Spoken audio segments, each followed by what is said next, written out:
If you're facing the security policy prevents installation error, here's how you can fix it. First, open Settings, scroll down and tap Security and Privacy. Next, tap More Security Settings.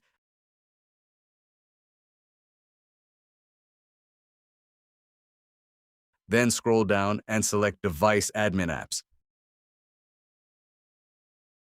Turn off all the enabled apps one by one.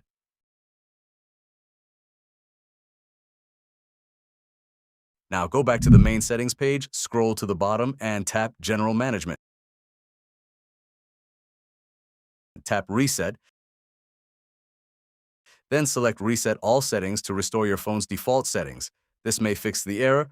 Don't worry, Reset All Settings will not delete your personal data such as your photos, videos, or files. However, it will reset your settings and you may need to sign into some of your accounts again. That's it. If you found this video helpful, don't forget to like, share, and subscribe for more helpful tips.